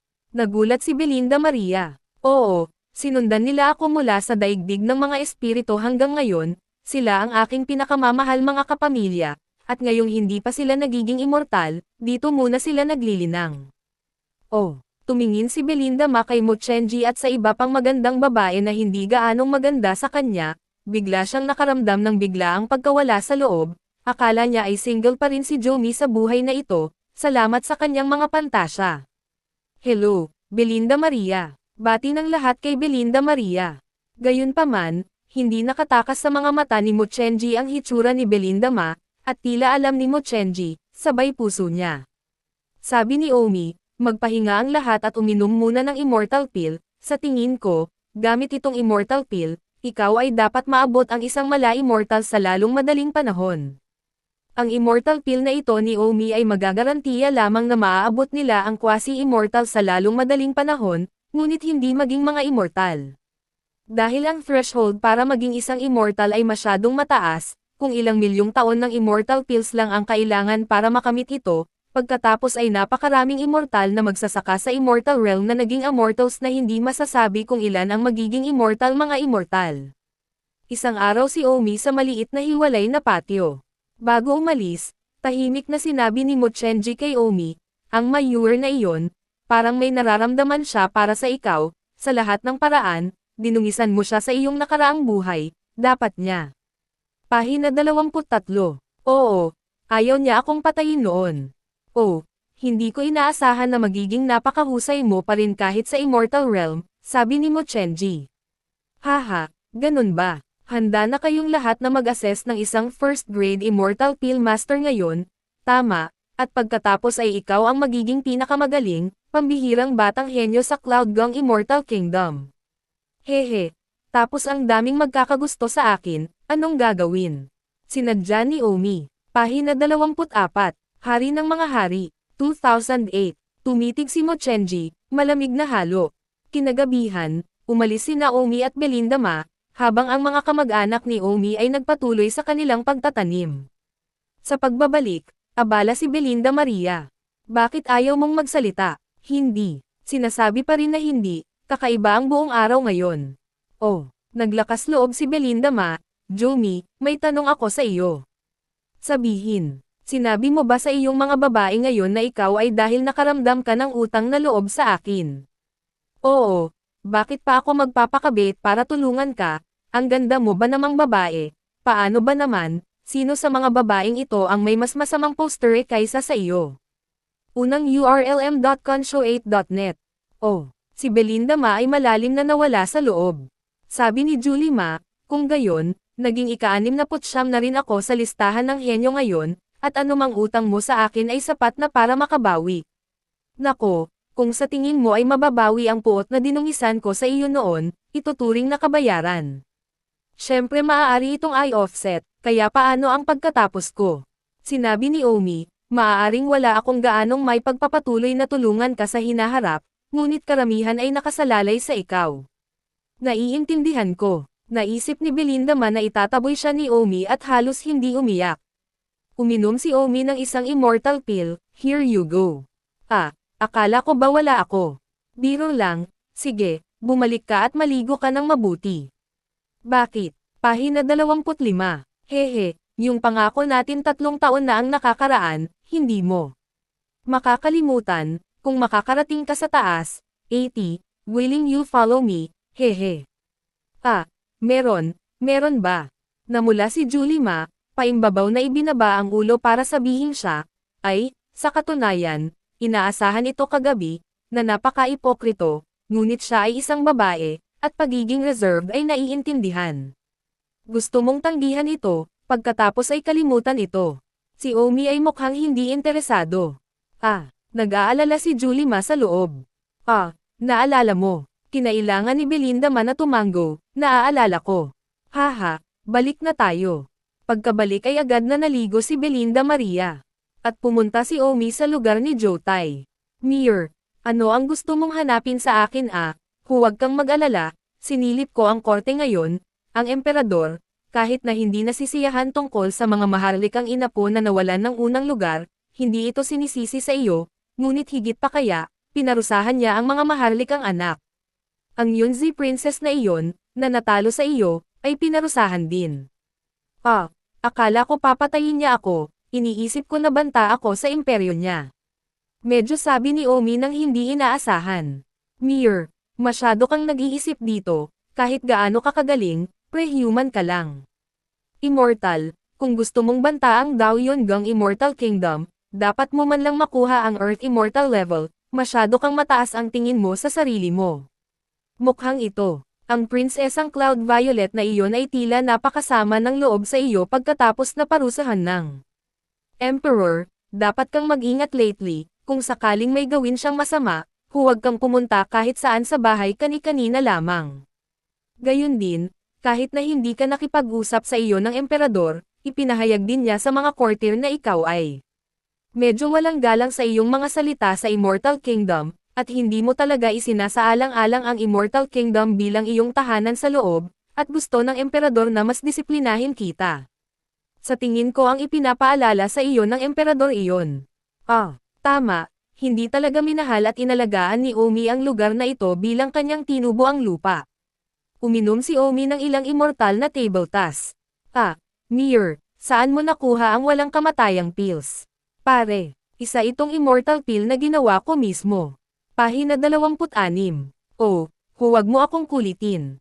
Tumawa si Joutai, isang bagay ang alam ni Joutai, pumunta si Omi para makiusap kay Master Chen na tumanggap ng alagad at tinanggihan, si Omi ba ay nagdusa ng maling akala dahil dito? Sige, ibibigay ko pa rin sa'yo, kunin mo at bigyan mo ng piraso ang madrasta mo. Hindi na nag-abalang si Omi, patunayan ito at mabilis na umalis. Nag-aalala si Joutai, hindi naman talaga ito delusional, di ba? Hindi niya kasalanan, kung tutusin, ang Immortal Masters. Ang katayuan ay masyadong marangal, bawat taon ay may hindi mabilang na mga tao na gustong maging Immortal Masters ngunit nabigo at nauuwi sa maling akala, sayang. Pagbalik ni Omi sa kanyang tirahan, si Belinda Ma ay matagal nang naghihintay, at nakatayo sa ang pintuan. Naghihintay sa akin. Sino ang naghihintay sa iyo? Si Belinda Ma ay nahihiyang tumakbo pabalik sa kanyang silid. Agad siyang sinundan ni Omi, saka isinara ang pinto. Ang mga nangyari pagkatapos noon ay hindi gaanong pambata at hindi nabanggitin sa ngayon, ang tanging magagawa na banggit ay na makalipas ang isang oras, si Belinda Ma, ay nakaramdam na ng malalim na hindi mapaghihiwalay kay Omi. Sa ikatlong araw, ang Genius Rankang Re-Rankang Competition, na puspusan na, ay opisyal na. Natapos, at si Prinsesa Yunmeng, na nasa huling yugto ng Human Immortal, ay nanalo sa unang lugar doon level. Ang tatlong nangungunang nasa gitnang yugto ng Human Immortal ay ang mga maharlikang inapo, at tanging ang unang lugar sa unang yugto ng Human Immortal ay nakuha ni Omi. Ang emperador ay bahagyang hindi nalulumbay bilang isang resulta. Young Master Jomi, ano ang susunod mong plano? Pumunta sa Upper Yama Island at suriin ang titulo ng First Class Immortal Master. Sabi ni Omi, kailangan mo talagang umalis. Oo, maya-maya lang, dumating ang mayordoma para ipaalam. Young Master, gusto ng Master na pumunta ka. Dumating si Omi sa bulwagan kung saan naghihintay si Joutai kay Omi. Pare, ano ito? Mir, humanda ka, sumama ka sa akin sa palasyo, pinapatawag ka ng emperador.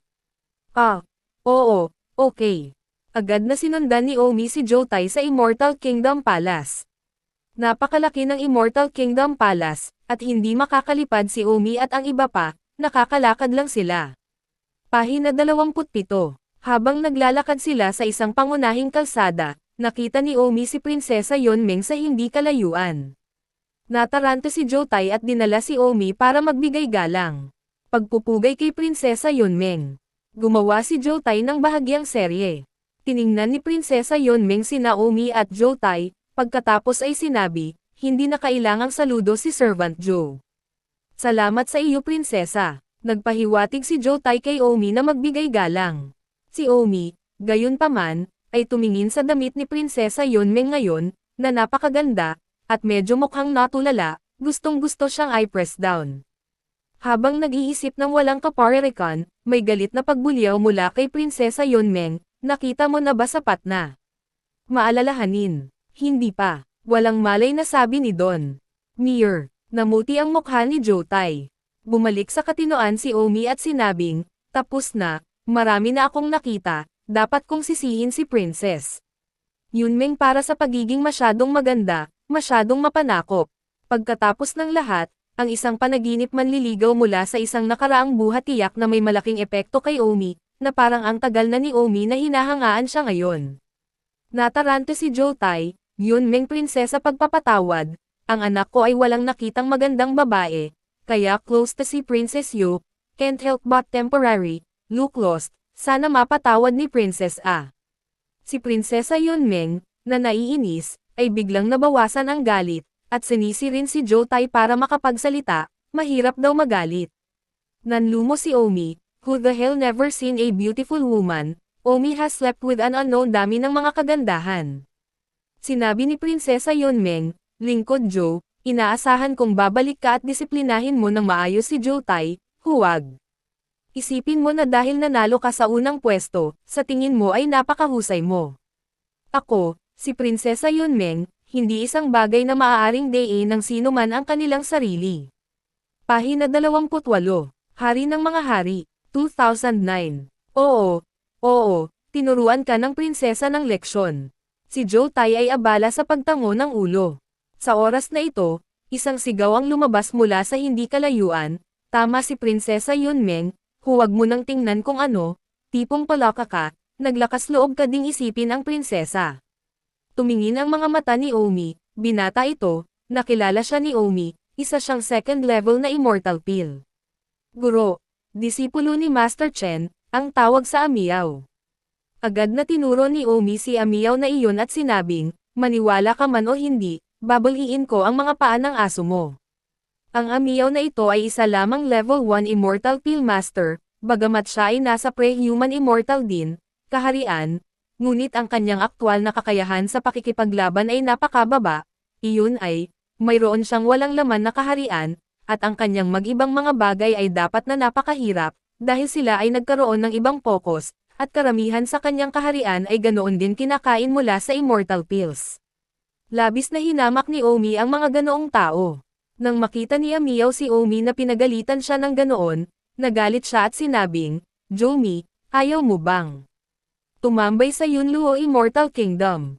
Naiinis na sabi ni Omi, hindi ko alam kung sino ang ayaw tumambay, mayroon akong 100 paraan para ilagay out of business ka dito, huwag mong tingnan kung anong lakas meron ka at maglakas loob kang maging mayabang sa harap sa akin, hindi mo man lang ako matalo sa isang daliri. Tama na. Sa sandaling ito, sumigaw si Prinsesa Yunmeng. Siniko ni Prinsesa Yunmeng si Omi, Jomi, huwag kang masyadong lumayo, karapat-dapat kang ikumpara sa Master Amiyaw. Ano ka ba? Ano Mae? Hindi mo ba talaga alam? Fine, then I'll tell you, don't say. Nananalo ka ng unang pwesto ng isang beses sa pre-human immortal period, kahit na nanalo ka sa unang pwesto sa pre-human immortal period sa loob ng 5,000 taon na magkakasunod, hindi ka karapat-dapat na ikumpara sa A. First grade Immortal Pill Master. Sa pagtingin sa Yunluo Immortal Country, maraming henyo, pero isa lang ang first grade Immortal Pill Master. Hindi ko talaga alam kung saan ka may lakas ng loob upang tumayo sa harap ng isang first grade Immortal Pill Master at magsabi ng mga nakakabaliw na bagay.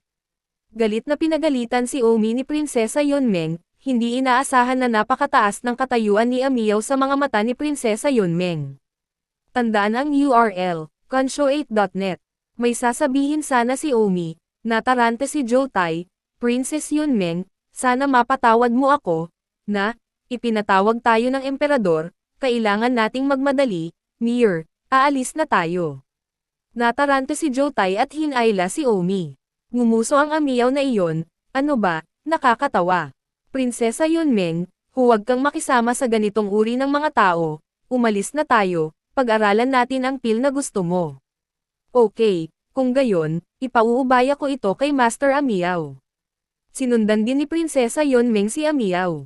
Pahina 29. Grass, ang isang first class na Immortal Pill Master ay kamangha-mangha, isa rin akong first class na Immortal Pill Master, sino man ang nakakita sa akin ng labis na labis na labis.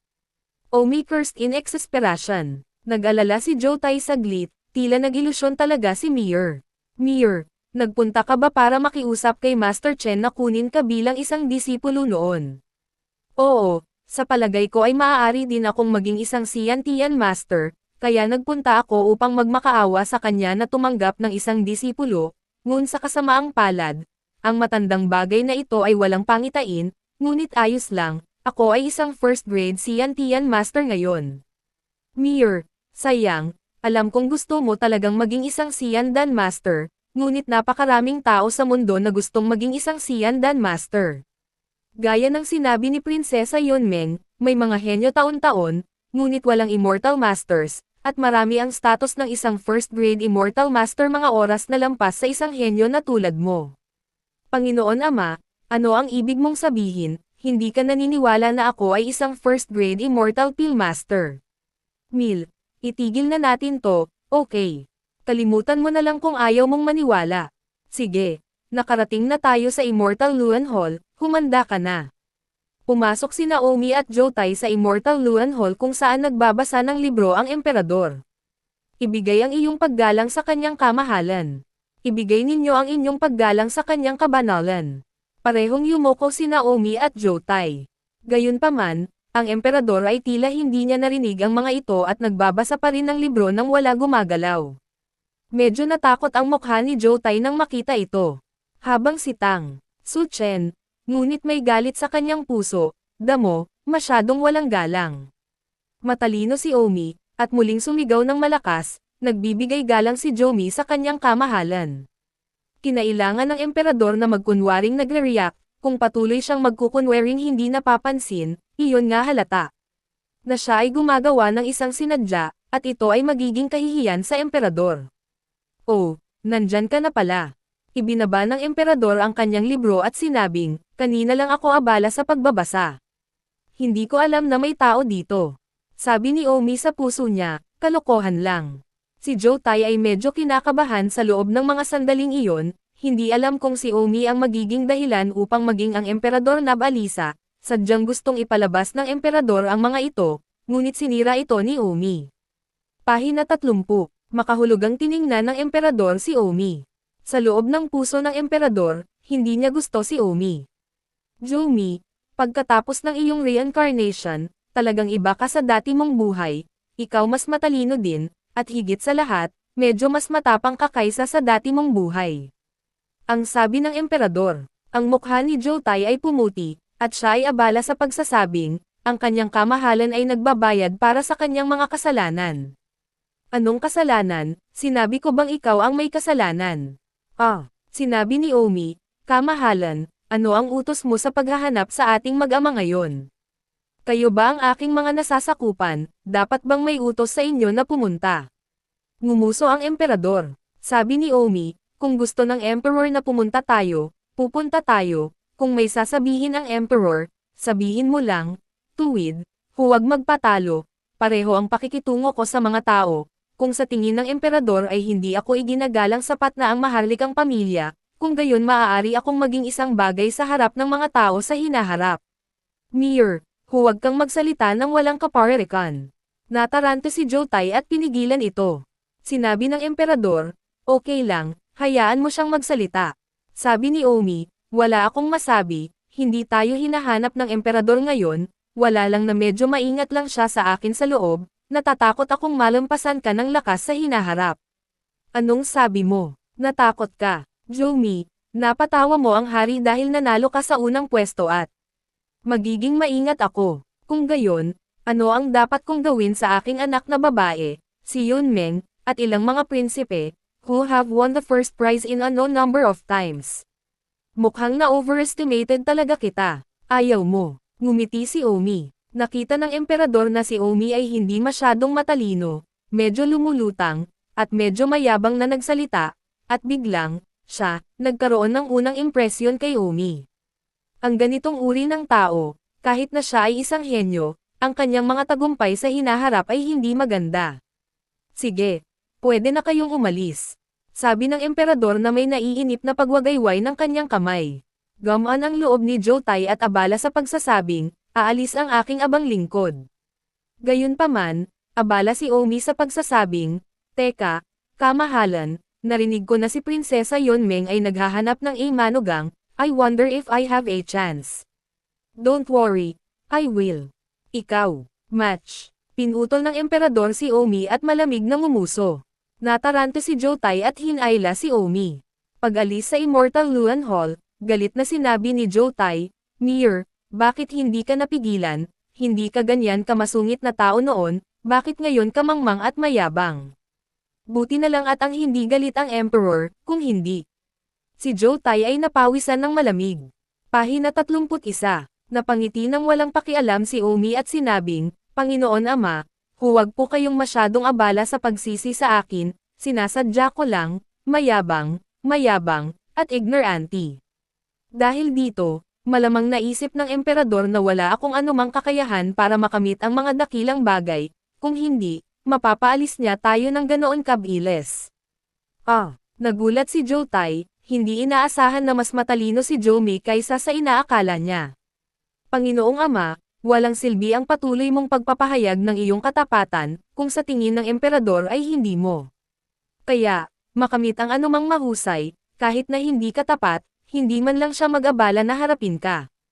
Kung ikaw ay napakamatalino at ambisyoso sa isang sulyap at hindi mo makita, pagkatapos ay bantayan kanya hindi kahit gaano ka kaloyal. Pahina 32, Hari ng mga Hari, 2010, Mir. Hindi naman siguro kasing galing ang Emperor gaya ng inaakala mo, kung tutusin, sa mata niya, mahina ka pa rin, bawat malakas na Earth Immortal ay labis na ipinagmamalaki, ikaw ay isang pre-human immortal lamang na dapat mag-ingat, hindi kinakailangang mag-isip ng masama tungkol sa malalakas na Earth Immortals. Sana masyado akong nag-o-overthink dito. Ayaw ni Omi na may mangyari, ang mga layunin ni Omi ay ambisyoso, kahit na naging makapangyarihan si Omi sa hinaharap, hindi interesado si Omi na mangagaw ng maliit na immortal kaharian at pagiging isang emperador ng lupa dito. Pagka-uwi ni Omi, ang susunod na hakbang ay ang paghahanda sa paglalakbay sa Upper Feian Continent para makarating ang titulong First Grade Immortal Master. Nang makuha niya ang titulong First Grade Immortal Master, makikilala ng lahat si Omi bilang First Grade Immortal Master. Belinda Ma, papunta ako sa Upper Feian Continent, gusto mo bang sumama sa akin? Kinabukasan, ang tanong ni Don. Ngayon na ba? Tama, mabuti, ngunit mahahanap mo ba ito kung napakalayo nito sa Upper Yama? Maglaan ng oras upang mahanap ito. Umalis ka agad si Naomi at Belinda Maria. Hindi nagtagal pagkatapos umalis si Naomi at Belinda Ma sa imperial na kabisera ng Yunluo Immortal Kingdom, may nagsumbong sa kinaroroonan ni Omi. Sa pag-uulat kay Yunzi Gangzi, dinala ni Zhou Mi ang Belinda Ma na iyon at umalis sa kabisera ng imperyo, ng Immortal Kingdom. Isang segundo upang tandaan na basahin ang libro. Hindi ako makapaniwala na umalis siya sa kabisera, mabuti iyon, nag-aalala ako na nagtatago siya sa bahay para sa isang pagkakataon, pumunta ba sila? Mukhang papunta ito sa Upper Feian Continent. Magsama ka agad ng ilang tao, at pumatay kapag nakakita ka ng tamang pagkakataon. Prinsesa Yunzi nagbigay ng utos. Oo, teka, pupunta rin ako. Prinsesa, huwag na, hintayin mo na lang ang balita namin sa kabisera. Pahina 33, isang pre-human immortal Zhou Mi, hindi ba maaari pa rin niyang banta ang kaligtasan ko, kung hindi niya magagawa, kahit protektahan mo ako, anong silbi mong basura? Titingnan ko ang desperado na mga mata ni Zhou Mi at tuluyang pumutol, ang kanyang ulo, tingnan ko kung maglakas loob pa rin siyang maging mayabang sa aking maharlikang teritoryo. Totoo rin ang sinabi ng prinsesa. Hindi alam ni Omi na hindi siya sineryoso ng emperador at sinakal siya, ngunit may isang tao, na sobrang sama ng loob sa kanya, that was Princess Yunzi. Kahit na si Prinsesa Yunzi ay isang magandang babae, siya ay minahal ng libu-libong tao mula noong siya ay isang bata, at ang kanyang puso ay hindi na makayanan ang anumang kawalang galang. Natalo siya ni Omi, hindi niya akalain, ay isang bagay ng kanyang sariling lakas, ngunit isang bagay ng pagmamataas ni Omi, at kung ito ay sinuman, siya ay baka sadyang magpalabas ng tubig para manalo siya at hindi siya matalo ng nakakahiya. Masyadong mayabang si Omi, hindi man lang siya binigyan ng mukha, binubugbog siya. Kamatayan, bago pa man umalis si Yunzi Gang sa singsing, hinatulan na niya ng kamatayan si Omi. Gayunpaman, hindi niya maaaring patayin si Omi ng lantaran, ngunit kailangan din niyang isagawa ang pagpatay sa likod lahat ng tao, kung hindi ay makakatanggap siya ng napakalaking opinyon ng publiko, at gayon din, makakasira ito kanyang reputasyon. Prinsesa Yunzi, kasama ang tatlong malalakas na lalaki, ang tatlong malalakas na lalaki na ito ay isang huli na human immortal at dalawang mid-human. Immortals, na palihim na umalis sa Immortal Empire Capital, at hinabol si Omi. Belinda, may sa unahan, gabi na, pahinga muna tayo, hahabol tayo bukas. Sabi ni Omi, sila, naglakad ng 2 araw at nakarating sa isang maliit na bayan. Ang bayang ito ay hindi kasing unlad ng bayan ng Zixing, doon ay isa lamang inn. Mabuti. Pumasok si Omi sa inn at nagbook ng kwarto, halatang maraming vacant rooms, si Omi lang, nagbook ng isa, na mula si Belinda Ma, ngunit sa loob-loob niya ay puno ng pananabik, alam niyang hinding-hindi na niya maiiwan si Omi. At Bangsap, sa ngayon sa malayo. Princess, gagawin mo ba? Huwag kang magmadali, nasa hangganan pa rin ito ng Yunluo Immortal Kingdom, hintayin mo silang umalis, ang mga hangganan ng Yunluo Immortal Kingdom. Sa ilang araw, papasok sila sa mga hangganan ng Sunless True Kingdom, at tatama sila sa oras na iyon. Mabuti, para isipin ng lahat na ang mga tao ng Sunless True Kingdom ang pumatay kay Joe. Si Mi, at Joe Tai ay walang reklamo, at kailangang matapat na magtrabaho para sa Yunluo Immortal Kaharian sa hinaharap. Hehe, ang bait naman ng prinsesa. Noong gabing iyon, maraming beses pang umikot si Omi kay Belinda mabilang pag-asam sa karera ni Belinda matibok ng puso. Nakahiga si Omi sa kama kasama si Belinda Ma at ngumiti. Ngayon, sa pagkakataong ito, bakit hindi ka lumalaban? Pahina 34. Ako. Hehe. Sa sandaling ito, isang boses ang nagmula sa isip ni Omi, nakikipaglaro pa rin sa mga babae. Senior Demon King, bakit mo iniistorbo ang mga tao sa kalagitnaan ng gabi? Ang panloob na boses ni Omi sabi. Ikaw, parang hindi mo alam kahit kay Titing na nasa panganib ka. Anong ibig mong sabihin? May sumusunod sa iyo at sinusubukan kang patayin. Sino? Paano ko malalaman kung sino? Nainas lang ako at gusto kong makita kung ano ang lagay mo, ngunit hindi ko inaasahan na humanap ng isang tao na sumusunod sa iyo 12-dosenang milya sa likod mo. Sinong masungit na tao ang nagtatangkang saktan ako? Gamulong si Omi at sinubukang bumangon. Sige, huwag kang mag-alala, ngayon ko lang narinig na wala silang gagawin sa ngayon, gagawin nila kapag pumasok ka sa Sunless True Kingdom, kaya ligtas ka sa ngayon, dahil ligtas ka sa ngayon, huwag kang mahuli off guard, magkunwaring hindi mo napansin, at gawin mo ang dapat mong gawin. How can I calm down now? If I really die, what about my family members who are in the Immortal Kingdom? Siya nga pala, Senior Demon King, hindi mo ba ako matutulungan na pangalagaan ang mga taong iyon? I'm sorry, hindi ako mapadpad dito kung kaya ko lang, so I expect you to come help me later. Then what? By the way, ano ang lakas ng taong sumusunod sa akin? Isang late human immortal, 2 mid-human immortals, at isang babae, ang pre-human immortal, na. Ang pre-human immortal na babae ay tila tinawag na prinsesa ng 3 pa. Prinsesa Yunzi. Parang, shit, siya talaga. Galit na galit ang puso ni Omi, sa totoo lang, nahulaan na ito ni Omi sa simula pa lang. Senior Demon King, dapat may magagawa ka, tutal, ang human immortal level din mahina para sayo. Mali ka, wala talaga akong paraan, hindi maabot ang latigo. Jomi, hindi ako magsisinungaling sa iyo, hindi ka ang tanging henyo na nais kong linangin sa mga nakaraang taon.